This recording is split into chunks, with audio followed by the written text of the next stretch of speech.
목마른 영혼 당신을 통해 주 사랑 알기 원하네. 우리 축복의 귀한 손 내밀면서 하나님께서 당신을 통해 메마른 땅에 샘물 나게 하시니 가난한 영혼 목마른 영혼 당신을 통해 주 사랑 알기 원하네. 우리 어머니 인사합시다. 축복합니다. 사랑합니다. 축복합니다. 사랑합니다. 잘하셨습니다. 누구를 통해요?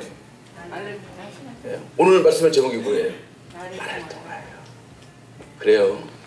하나님께서요, 사람이 없으셔서 하나님의 일을 못하시겠습니까? 돈이 없으셔서 하나님의 일을 못하시겠습니까? 온 천지 만물의 주인이 누구신데요?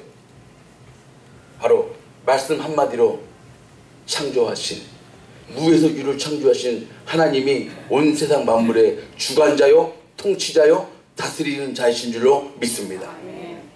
그래요. 그 하나님이 계시는데, 그런데요 여러분, 이 세상에 많고 많은 사람이 있는데 70억이 넘는 인구가 있는데 그 중에서 하나님의 사람으로요 저와 여러분을 부르셨다는 거예요. 할렐루야. 이것이 감사의 내용이고요, 이것이 찬양의 조건입니다. 이것이 예배의 근거입니다. 하나님이 나를 창세전에 택정하여 불러주셨다는 것입니다. 그러므로 하나님 만날 때에 우리 인생의 참맛을 누리는 거예요. 이 세상 다른 것으로요, 제가 오늘 목회 칼럼에 썼지만 여러분, 우리 한국의 초대 교육문화부 장관 이어른 교수, 이화여대 교수 여러분 다 아시죠? 그분 하면 지성의 대표 아닙니까? 그래도 한국에 본인이 평생을 이성과 지성 사이에서 연구를 했다는 거예요. 어떻게 하면 인생의 갈망을, 인생의 갈증을 해결할 수 있을까? 평생을 연구해도, 평생을 책 속에, 지성 속에 파묻혔어도 인생의 고독, 인생의 방황의 해답을 찾을 수는 없더라는 것입니다. 비로소 영성으로 나갈 때만, 이성과 지성이 아닌 영성으로 나갈 때만이 인생의 그 처절한 고독과 깊은 방황을, 그 깊은 방황의 해결점을 맛볼 수 있었더라는 것입니다. 여러분 아시는 것처럼 그 딸 이민아 목사님이라고, 땅끝의 아이들인가요? 그렇죠? 얼마 전에 베스트셀러가 되어졌습니다.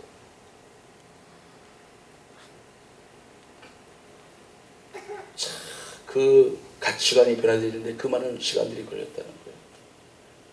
아무리 이 땅 것 가지고, 이성 가지고, 지성 가지고 해결하려고 했지만 인생의 방황은 끝을 모르고 더 깊은 나락으로 빠져 들어가더라는 것입니다. 그런데 그 방황의 끝은 주님 만났을 때, 말씀 만났을 때에, 진정한 예배자로 세워졌을 때에 하나님이 나를 이 땅에 세워주신 목적과 뜻을 발견하고, 여러분 하나님 일을 감당할 때 제가 2주간에 걸쳐가지고 강조했던 내용이 뭡니까? 목적과 방향이 분명한 겁니다. 신앙생활은 신앙생활인데 목적과 방향이 분명한 거예요. 여러분 직장생활을 하더라도요, 사업을 하더라도 목적과 방향이 분명해야 합니다. 그래요. 제가 일주일마다 가서 예배드리는 교차로 회사 딱 들어가면은요, 그 정문에 그 메인 보이는 곳에 딱 써 있습니다. 뭐 사원이라고 되어 있지 않지만 딱 써 있어요. 아름다운 사회 건설. 물론 여러분 뭐 경제적인 도움 때문에 거기 나오시는 분들 일하시겠죠. 그런데 여러분 단순한 그 목적이 아니라 보다 더 높은 가치. 그러니까 회사도요, 이 땅에 100년 이상 되는 기업들의 특징들을 보면은요, 가치가 있더라는 거예요. 그러니까 흔히 말하는 사운이죠. 가치가 이끌어가는 회사는요, 하나님이 축복하시고 어떤 어려움 속에서도 그 기업을 하나님께서 생존케 해주시더라는 거예요. 인간, 존엄, 이러한 가치들이. 여러분, 이 땅에 하찮은 기업들도 하물며 그런 가치를 가지고 살아가거든. 우리는 하나님의 거룩한 백성들로서 어떠한 가치가 여러분에게 있습니까? 어떠한 신앙의 목적과 방향이 있습니까? 나의 기쁨이 아닙니다. 착각하지 마세요. 나의 유익이 아닙니다. 오늘 내가 받을 은혜가 아닙니다. 이 예배를 통하여 하나님 한 분만 영광 받으시기를 원합니다. 하나님의 이름만 높아지기를 원합니다. 하나님의 나라가 확장되어지기를 원합니다. 그분만 영광 받으시기를 원합니다. 여러분, 이것이 목적이라는 거예요. 너희가 뭐 먹든지 마시든지 무엇을 하든지 다 하나님의 영광을 위한 거예요. 그러므로 여러분, 자꾸 나에게 포인트를 맞추지 마세요. 포인트를 나 쪽으로 향하지 마세요. 포커스는 하나님이 되셔야 합니다. 포커스는 하나님의 나라가 되어야 합니다. 너희가 먼저 그의 나라와 그의 뜻을 구하면 이 모든 것, 여러분들이 먹고 마시는 문제들, 살아가는 문제들, 인생의 문제들은 하나님께서 가장 적절한 것으로, 가장 필요한 것으로 은혜로 하나님이 채워주실 줄로 믿습니다. 그렇습니다. 근데 영성은요, 여러분, 영성은 단순히 예수님 믿고 그냥 교회만 출석하는 것에만 그쳐지지 않습니다. 영성이라고 하는 것은 이제는 내가 믿는 그 예수님의 인격을 닮아서, 예수님의 모습을 닮아서 나의 삶으로 체질화시키는 것입니다. 이것이 영성이에요. 그냥 교회만 출석하는 것이 아니고요, 그냥 예배만 한번 잠깐 보는 것으로 그쳐지는 것이 아니고요, 이제는 내가 믿는 예수님을 닮아가는 것입니다. 닮아가는 것에 또 그쳐지지 않고 나의 삶으로 체질화시켜야 합니다. 체질화시켜서 내가 어디를 가든지 무슨 말을 하든지 무슨 행동을 하든지 예수님이 하시는 것처럼. 그래서 우리 제자훈련의 맨 마지막과 세 번째 책이 제목이 뭐예요? 작은 예수가 되라. 할렐루야. 그래요. 저와 여러분이 이제 작은 예수님으로 이 땅 가운데 사용되어져야 할 줄로 믿습니다. 그래서 빛으로 소금, 너희는 세상의 빛이요 너희는 세상의 소금이라고 우리 예수님께서 말씀하셨습니다. 여러분, 이왕에 우리가 사명을 완수하는데, 제가 두 주간 저 사명을 완수하는데, 이제 그러면 구체적으로 어떻게 하나님이 나를 통하여 일하시는가? 사도 바울은요, 그의 책에서 고백할 때마다 그런 고백들을 담았어요. 하나님이 나를 사용하신다는 거죠. 예수 그리스도의 종된 나 바울은 하면서 모든 바울 서신들이 시작되어져. 그렇습니다. 우리는 다 예수 그리스도의 종들인 줄로 믿습니다.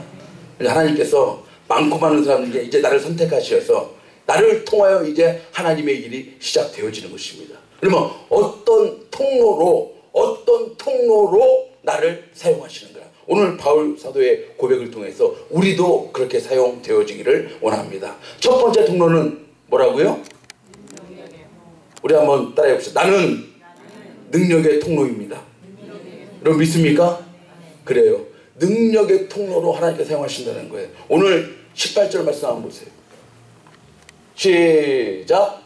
그리스도께서 이방인들을 순종케 하기 위하여 나로 말미암아 말과 일이며 표적과 기사의 능력이며 성령의 능력으로 역사하신 것 외에는 내가 감히 말하지 아니하노라. 할렐루야. 그가 많은 복음을 전하면서 표적과 기사와 이적과 능력을 베풀었는데, 나타났는데 그게 자기의 능력이라고요? 내 안에 역사하신 성령의 능력 외에는 내가 감히 말할 수가 없습니다. 여러분 그렇습니다. 능력은 능력인데요, 제 능력이 아니고 제 힘이 아니고 하나님께서 내 안에 내주하시는 성령님께서 우리들을 사용하시는 것뿐입니다. 그러므로 여기에서 여러분 보세요. 나로 말미암아 이 말씀은요. 나를 통하여. 나를 통하여. 그러니까 여러분 우리가 하나님의 일하는 데 있어서 가장 중요한 개념 중에 하나는 뭐냐면 도구의 개념입니다. 도구. 툴. 도구의 개념이에요. 그러니까 우리는 하나님께서 능력을 베풀어 주시는데 다만 나를 도구로 사용해 주시는 것입니다. 여러분 그렇게 하나님 역사에 하나님 능력에 하나님의 일에 도구로 사용되어지는 저와 여러분의 삶이 되어야 할 줄로 믿습니다. 그래요. 여러분 잘 아시는 말씀 가운데 우리 사도 바울이 손수건을 통해서 여러분 보세요. 시작. 하나님이 바울의 손으로 희한한 등을 행하게 하시니 심지어 사람들이 바울의 몸에서 손수건이나 앞치마를 가져다가 병든 사람에게 얹으면 그 병이 떠나고 악기도 나가더라. 할렐루야.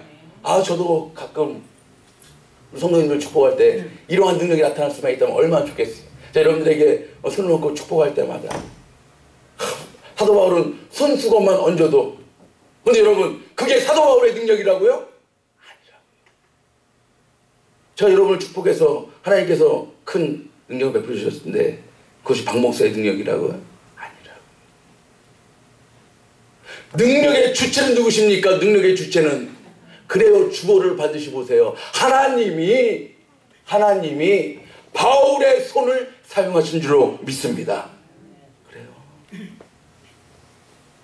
하나님께서 능력의 원천 되시는 하나님께서 바울의 손을 사용하니까 이러한 놀라운 일들이 벌어지는 것입니다. 여러분 우리들도요 하나님의 능력의 일에 도구로 아름답게 사용되어질 줄로 믿습니다. 사용되어지면 하나님의 능력이 저와 여러분을 통하여 발휘 되어지는 거예요. 또 신약성경에 보면 우리 베드로 사도가 성전 미문에 앉아있는 안진뱅이를 일으키는 사건이 나오잖아요. 여러분 거기서 한번 볼까요? 거기서 보시면 베드로가 가로되 은과 금은 내게 없거니와 내게 있는 것으로 내게 주노니 곧 그가 가지고 있는 것의 능력의 원천이 뭐예요? 시작. 나사렛 예수 그리스도의 이름으로 걸으라 하고 오른손을 잡아 일으키니 발과 발목이 곧 힘을 얻고 뛰어 서서 걸으며 그들과 함께 성전으로 들어가면서 걷기도 하고 뛰기도 하며 하나님을 찬미하니. 할렐루야. 여러분 능력의 원천은 어디에 있어요? 능력의 일어나 걷게 하는 능력의 원천의 힘은 어디에 있어요? 나사렛 그리스도 예수의 이름에 능력의 원천이 있는 줄로 믿습니다. 능력의 원천은 거기 있는데 누가 일한 거예요? 누가 일으킨 거예요? 베드로가 그 오른손을 잡아 일으키니. 할렐루야. 하나님은 이러한 일에 저와 여러분을 사용하실 줄로 믿습니다. 잡아 일으키는 건 베드로가 했어요. 그러나 그 힘의 그 능력의 원천은 하나님께서 베드로의 손을 통하여 그 놀라운 일을 보여주신 줄로 믿습니다. 그래요. 원천이 어디 있냐고요. 능력의 원천. 능력의 원천은 하나님이시요 능력의 원천은 예수 그리스도의 이름이 되는 줄로 믿습니다. 그러므로 여러분이 오늘날 어떻게 하나님의 이러한 능력을 발휘하는 삶을 살아갈 수가 있을까요? 요한복음 14장 12절에서 14절에 보니까요. 내가 진실로 진실로 너희에게 이르노니 나를 믿는 자는 나의 하는 일을 저도 할 것이요. 그래요. 예수님의 하는 일을 누구도 한다고요? 우리들도 한다고요. 믿는 우리들도 한다고요. 근데 여러분 더 큰 능력이 있습니다. 시작. 또한 이보다 큰 것도 하리니 이는 내가 아버지께로 감이니라. 너희가 내 이름으로 무엇을 구하든지 내가 시행하리니 이는 아버지로 하여금 아들을 인하여 영광을 얻으시게 하려 함이라. 내 이름으로 무엇이든지 내게 구하면 내가 시행하리라. 할렐루야. 그래요. 하나님이 시행하시면 능력의 일이 되는 거 아니겠어요? 하나님이 시행하시면. 근데 하나님이 시행하시는데 반드시 누구의 이름으로요? 예수님의 이름으로요. 내 이름으로 내 이름으로. 그러므로 근본 원천 근원은 착각하지 말라는 거예요. 하나님께서 우리에게 우리 주님이 하신 일보다 참 우리 주님이 얼마나 인류 최고의 복음 사역을 위해서 얼마나 그 큰 일을 감당하셨는데 주님이 하신 것을 우리도 할 수 있다. 예수님을 믿는다고 하는 우리들도 할 수 있다는 거예요. 그리고 또한 예수님보다도 더 큰 일들을 감당할 수 있다. 그런데 그 근원은 무엇인가? 예수의 이름으로 기도할 때, 예수의 이름으로 부르짖을 때, 예수의 이름으로 선포할 때 하나님이 시행해 주시는 줄로 믿습니다. 그러한 도구요. 그러한 도구, 그러한 능력의 통로로 저와 여러분들을 아름답게 사용하실 뿐만 아니라 부족하지만 여러분 부족한 걸 염려하지 마세요. 우리는 다 부족해요. 다 연약해요. 조금 된 줄 알았는데 너무나도 연약한 부분들이 너무나도 툭툭툭 튀어나오더라고요. 해결된 줄 알았는데 어느새 보니까요 또 거기서 헤매고 있더라고요. 그런 연약한 존재입니다. 누군가의 작은 말 한마디 때문에 밤잠을 설치고요. 마음이 상하고 아무것도 할 수 없고 아무 생각도 안 떠오르고 그러신 분들이 의외로 많더라고요. 그만큼 연약한 존재가 저입니다. 그러나 여러분 우리 사도 바울이 뭐라고 했어요? 내가 약할 때 누가 강하시다고요? 주님은 강하시다고요. 그러니까 내가 약할수록 그 연약함을 위해서 3번이나 그 말은 간절하게 기도했지만 하나님이 그거 내 은혜가 내게 족하도다. 이 말씀은 결국에는요 응답하지 않으셨다는 거거든요. 그럼에도 불구하고 내가 약할 때 우리 주님의 강하심이 더욱더 드러나더라 그 말입니다. 할렐루야. 그래요. 연약함을 한탄하지 마시고 연약함은 연약함대로 인정하시고 부족함은 부족함대로 인정하시고 인정할수록 주님 앞에 더 겸손함으로 무릎으로 주님의 보좌 앞에 나가십시오. 그러면 오늘도 하나님께서 바울의 손을 사용하셨던 것처럼 하나님께서 베드로의 손을 사용하셨던 것처럼 저와 여러분을 하나님 능력의 도구로 아름답게 사용하실 줄로 믿습니다. 능력의 통로라는 거예요. 두 번째 하나님이 우리를 뭐라고요? 복음의 통로. 다시 한번 따라갑시다. 나는 복음의 통로입니다. 나는 복음의 통로입니다. 할렐루야. 하나님은 우리를요 복음의 통로. 오늘 말씀 19절에 보니까요. 시작.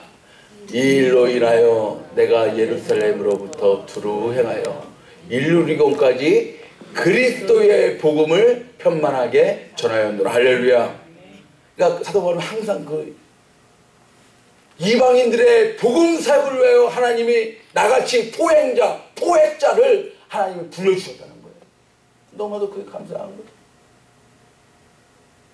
여러분, 저와 여러분 샘물교회로 불러주셨는데 다른 것 때문에 불러주신 것이 아닙니다.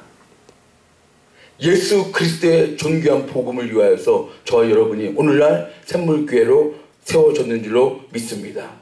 그래요. 복음의 핵심은 그럼 뭐예요? 복음의 핵심은요. 복음의 핵심이 뭐예요? 자, 여러분에게 여러 번 말씀드렸죠. 마가복음 1장 1절에 가장 정확하게 나와 있어요. 마가복음 1장 1절에 시작. 하나님의 아들 예수 그리스도 복음의 시작이다. 할렐루야. 이 말씀은요. 예수 그리스도가 뭐라고요? 예수 그리스도가 복음이라고요.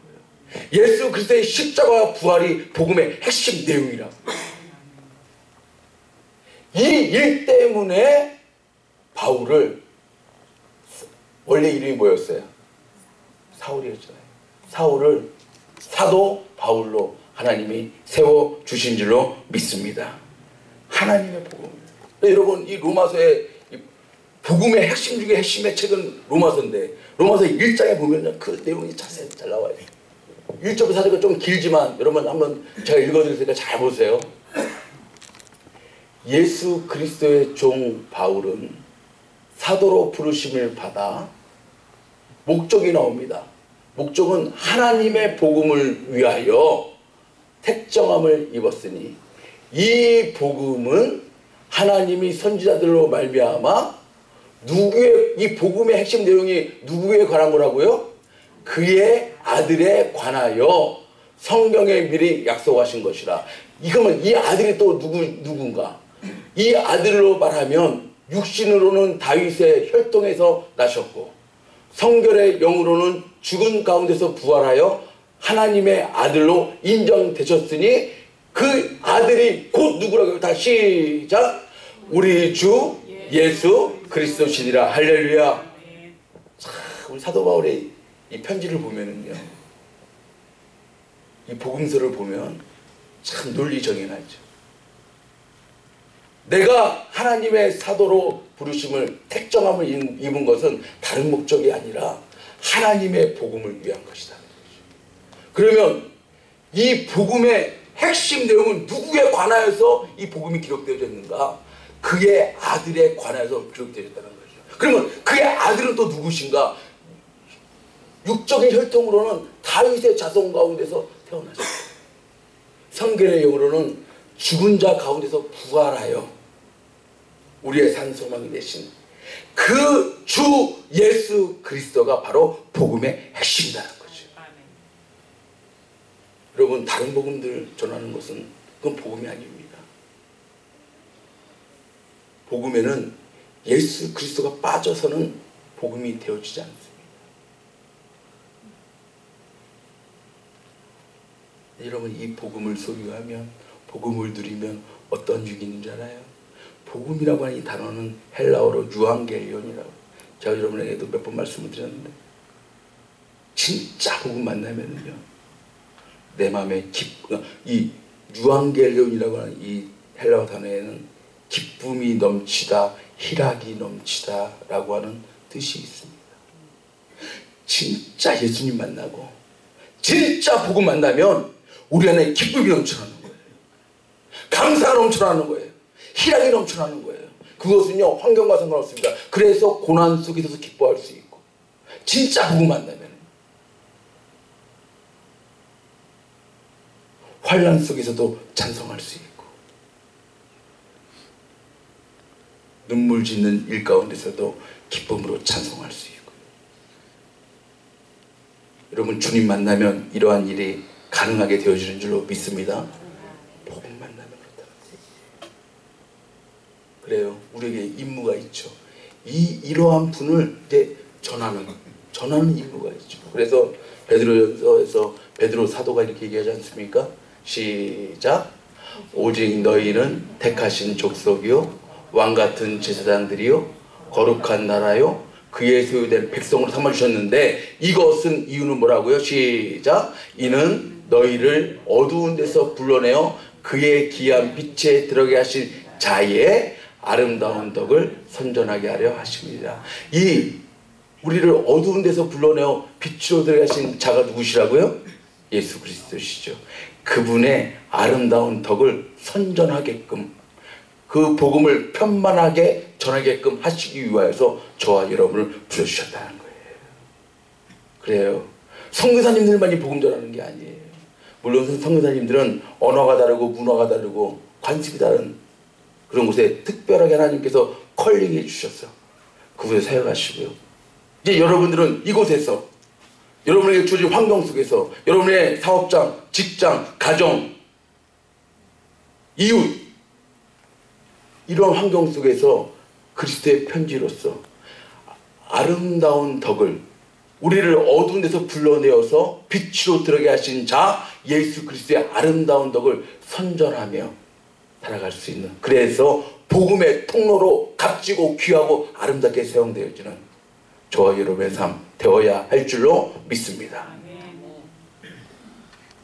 그 다음 세 번째 통로 중요합니다. 무슨 통로라고요? 크게 한번 외칩시다. 나는 축복의 통로입니다. 할렐루야. 그래요. 제가 왜 29절을 툭 띄어서 말씀드렸을까요? 여러분 29절 한번 보십시다. 시작. 내가 너희에게 나갈 때에 그리스도의 충만한 축복을 가지고 갈 줄을 아노라. 할렐루야. 복음도 전하였고요. 사도 바울은 또 우리 하나님께서 그를 사용하셔서 능력의 도구로도 사용하셨어요. 근데 더 큰 하나님의 은혜가 무엇인가? 항상 그는요, 우리 주 예수 그리스도의 충만한 풍성한 축복을 가지고요, 축복을 전하는 삶이 되어졌는 줄로 믿습니다. 여러분, 그래요. 우리들도 은혜 받았습니까? 말씀 받았습니까? 성령 받았습니까? 축복 받았습니까? 여러분, 받았으면 베풀 줄 아는, 전달할 줄 아는 그러한 삶이 되어져야 할 줄로 믿습니다. 축복을 전하는 삶이 되어야 돼요. 축복을 전하는. 그래서 우리 믿음의 조상 아브라함을 세우시면서, 아브라함을 부르시면서 우리 주님이, 우리 하나님께서 주신 말씀이 있잖아요. 창세기 12장 3절에 시작. 너를 축복하는 자에게는 내가 복을 내리고 너를 저주하는 자에게는 내가 저주하리니 땅의 모든 족속이 복을 얻을 것이니라 하시니라. 할렐루야. 누구를 인하여요? 나를 통하여, 너를 통하여. 우리 옆 사람과 한번 인사합시다. 당신을 통하여 하나님의 축복이 전달되어 질 줄로 믿습니다. 시작. 당신을 통하여 하나님의 아름다운 축복이 전달될 줄로 믿습니다. 할렐루야. 여러분, 이러한 사람이 돼야 돼요. 축복을 전하고 평안을 끼치는 그런 자로서 사용되어야 할 줄로 믿습니다. 여러분, 반대가 되면 곤란해요. 반대가 되면 눈물 짓게 만들고 인상 쓰게 만들고.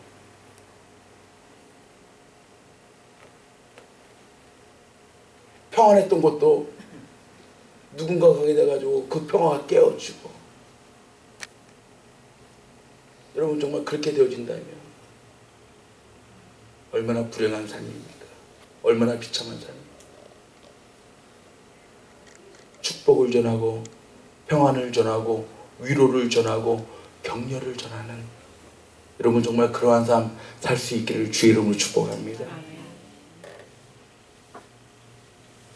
그래서 여러분, 마태복음 10장 12절에서 13절 다음 절 말씀이에요. 그 다음 절 말씀이에요.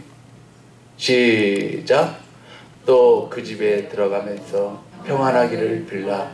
그 집이 이에 합당하면 너희 빈 평안이 거기 임할 것이요, 만일 합당치 아니하면 그 평안이 너희에게. 여러분, 두 가지로 지금 대비해 놓고 있잖아요. 합당하면, 그러니까 합당치 않으면, 그러니까 여러분들 평안을 전하고 축복을 전하는데요, 이곳이, 이분이, 이 가정이 축복을 받을 만한, 평안을 받을 만한 가정인가 아닌가, 여러분 판단하지 마세요. 그 판단은 하나님이 하실 거예요. 하나님이 하시는 거예요. 여러분들은 그저 평안의 도구로, 축복의 도구로 사용되어지기를 바랍니다. 상관없이 전하세요. 끼치세요. 그리고 그것을 받을 만한 가정이면 그곳에 임할 것이요, 혹시 받지 못하면 어떻게 한다고요? 도로? 나에게 좀 호감 있는 사람에게만, 나에게 정감 있는 사람에게만 잘하는 것이 아니라, 혹 그렇지 않다 할지라도 여러분 축복하세요. 격려하세요. 평안을 끼치세요. 하나님께서 평안을 받을 만한 분이라면 반드시 그 평안이, 축복이 임할 것이고, 혹시 그렇지 않더라면 여러분이 더 큰 풍성한 축복과 평안을 누릴 수 있다니까요. 여러분, 그런 삶 사시기 바랍니다. 그래서 우리는요, 전하는 거예요. 축복하는 거예요. 조건 환경 따지지 말고요. 조건 환경은요, 다 하나님의 손에 있는 거예요. 우리는 그저 도구로 사용되어지면 족한 줄로 믿습니다. 민수기 6장 27절에 아론과 그 아들들, 제사장 직분을 맡은 자들에게 축복할 때 어떻게 하라고 했어요? 시작. 그들은 이같이 내 이름으로 이스라엘 자손에게 축복할지니 내가 그들에게 복을 주리라. 할렐루야. 축복은 누구 하는 거예요? 축복은 하나님께서 세워주신 주의 종들 통해서 축복이 전달되어집니다. 그러니까 축복하는 거는 요즘 말로 하면 목사님들 통해서 축복할 수 있는 거죠. 근데 복은 누가 주시는 거예요? 착각하지 마세요. 복은 하나님이 주시는 줄로 믿습니다. 예, 여기 윗절에 보면은 하나님은 너에게 복을 주시기를 원하며 지키시기를 원하며, 하나님은 너에게 얼굴을 향하여 드사 은혜 끼치시기를 원하며, 평강 주시기를 원하노라 하라 할지니라 하라 한 다음에 바로 이 말씀이 나오는 거예요. 저도 여러분을 이렇게 축복하지 않았습니까? 축복은 제가 하되 축복은 주의 종을 통해서 하되 복을 주시는 근원은 주체는 하나님이 되시는 줄로 믿습니다. 그래요. 그래서 축복의 통로로 사용되어져야 돼요. 여러분이 가는 곳에, 여러분이 발길을 머무는 곳에 하나님의 그리스도의 그 복음의 풍성한 축복이 넘쳐나기를 주의 이름으로 축복합니다. 그리고 분쟁과 다툼이 있는 곳에 여러분들 하나님이 파송시켜 주셨습니까? 거기 합류하라고 파송시켜 주신 것이 아니에요. 그곳에 진정한 그리스도의 평화를 끼치라고, 평안을 끼치라고. 그래서 여러분 기회 있을 때마다 축복하세요. 여러분, 그리고 우리가 복의 통로가 되어줘야 돼요. 여러분, 요셉이 어땠어요? 요셉이 복의 통로가 되어준 거 어땠어요? 형들한테 인신매매를 당하고 또 거기 가갖고 이제 그 보디발 장군의 그 집에 이제 총무로 막 일을 하다가 이제 좀 신음을 좀 얻을만 하니까 또 강간 미수범으로 누명을 씌우고 또 오게 가지고. 그런데도 여러분, 그 어려운 고난의 길 속에서도요, 그 창세기 39장의 말씀에 보면 요셉을 위하여 그 애굽 사람의 집에 복을 내리심으로. 할렐루야. 여러분, 또 놀라운 말씀 아니세요? 아니에요. 요셉, 복이 있는 복의 통로로 생긴 요셉 한 사람 때문에요, 이방인의 집까지도 하나님의 복과 은혜가 넘쳐난다는 거예요. 할렐루야. 여러분 혹시 무슨 뭐 예수 안 믿는 그런 사업장이나 직장의 주인들이 있습니까? 염려하지 마세요. 여러분들 때문에 그 사람들까지도 복을 받게 되어질 줄로 믿습니다. 그러는 거예요. 그래서 참 축복의 통로로, 복의 통로로 아름답게 사용되어지는 저와 여러분의 삶이 되어야 할 줄로 믿습니다. 이렇게 사용되어지면 사명을 완수할 수 있는 거예요. 사명을 완수하기 위해서 우리를 통로로 삼아주시되 첫 번째 통로가 뭐라고요? 예, 하나님은요, 하나님의 능력을 바로 저와 여러분들을 통해 이루어 주시는 줄로, 베풀어 주시는 줄로 믿습니다. 하나님의 능력의 통로로. 두 번째는요, 예, 무엇보다도 우리는 복음의 통로로 사용되어지도록 우리를 불러주신 줄로 믿습니다. 어두운 데서 불러내어 기이한 빛에 들어가신 자의 아름다운 덕을 저와 여러분 주변에서부터 선전하며 아름다움과 은혜와 덕과 유익을 끼치는 삶이 되어야 할 줄로 믿습니다. 세 번째는 뭐라고요? 예, 무엇보다도 축복의 통로로요. 축복의 통로로 저와 여러분을 사용하시고 불러주셨다는 거예요. 이렇게 이 세 가지 통로로 사용되어지면 지난주일과 지난주에 주신 말씀처럼 사명을 완수하며 하나님 나라의 확장을 위하여 더더 가치 있게 아름답게 사용되어지는 저와 여러분의 삶이 되어질 줄로 믿습니다.